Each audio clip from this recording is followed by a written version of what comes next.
अंजनी के पुत्र हनुमान हो, काली के पुत्र भैरवला सुमिरो कौशल्या के श्री राम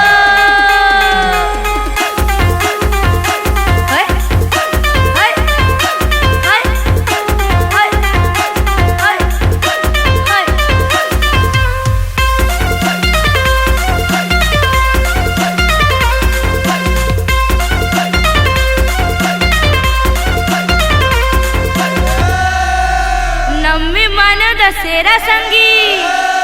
औती जमान त्यार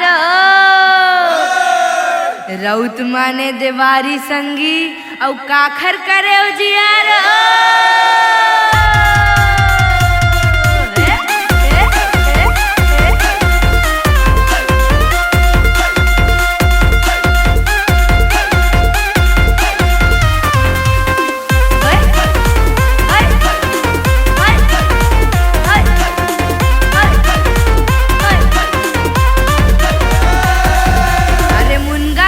सुलुम सपेटा उरिद करे गठियारी रे और बीच गली में गहिरा नाचे कूद पर मटियारी रे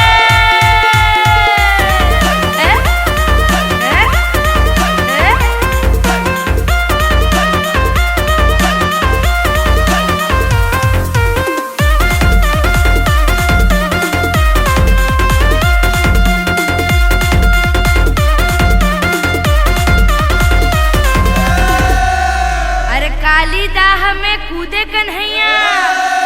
और कालिया नाग न थाए हो और नाग के फन में नाचे कन्हैया मुरली मधुर बजाए हो।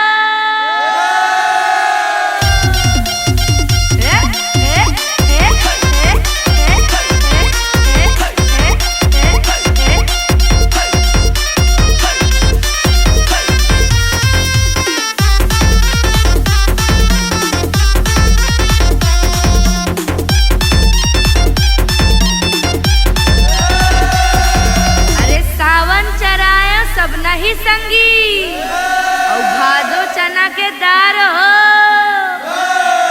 और कुंवार खिलाए तोला कोरा में कार्तिक खेला हूँ डार हो।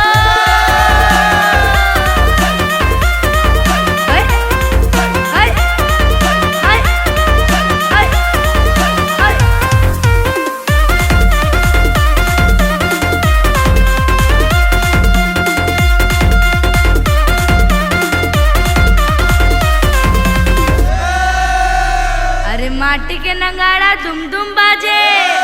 और कास के नगाड़ा झनकाए हो और बाजे नगाड़ा गौरा गौरी के उठराह को सुनाए